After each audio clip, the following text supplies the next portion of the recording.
नमस्कार, मैं डॉक्टर गौरव रघुवंशी आपके पार्क हॉस्पिटल पानीपत में जनरल एवं लैप्रोस्कोपिक सर्जन हूं और आज हम बात करेंगे गुदा द्वार में होने वाली बीमारियों के बारे में, यानी कि शौच जाने की जगह पे जो बीमारियां होती हैं, जो भी दिक्कतें होती हैं पेशेंट को, उसके बारे में आपको थोड़ी सा समझाएंगे।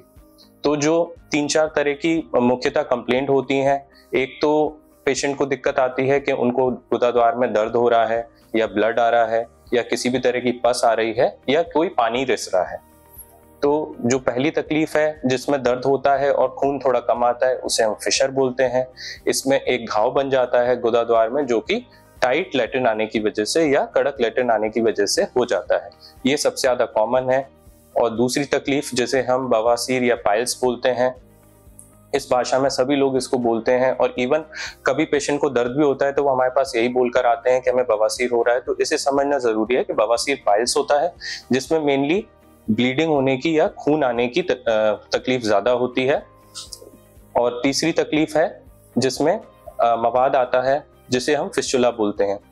तो फिस्चुला को भी बवासीर से अलग समझें। फिस्चुला को कॉमन भाषा में नासूर भी बोलते हैं, भगंदर भी बोलते हैं। और चौथी तकलीफ होती है पाइलोनाइडल साइनस। पाइलोनाइडल साइनस में भी सुराख बन जाता है। वो लैट्रिन के रास्ते से थोड़ा ऊपर बनता है, जहां पे हम कुर्सी पे बैठते वक्त हमारे सबसे ज्यादा प्रेशर पड़ता है। और जिन लोगों के बालों की ग्रोथ थोड़ी ज्यादा होती है, वो बालों का गुच्छा फंस जाने की वजह से पाइलोनाइडल साइनस बनता है। तो मैंने आपको ये चारों बीमारियां बता दी हैं। इनमें आपको क्या क्या दिक्कत होती है ये भी समझा दिया है। और इन सभी बीमारियों का लेजर द्वारा बिना चीरे के ऑपरेशन संभव है। तो आपको इस तरह की कभी कोई भी तकलीफ आए तो आप किसी क्वालिफाइड सर्जन को दिखाएं। पार्क हॉस्पिटल में हमेशा आपका स्वागत है। और कोई भी आपसे इस तरह की गारंटी ले लोकल ट्रीटमेंट की कि हम 100% इसको ठीक कर देंगे, तो उनके बहकावे में ना आए।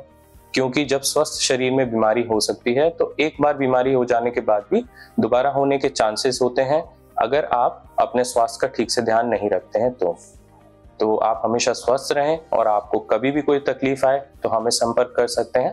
धन्यवाद।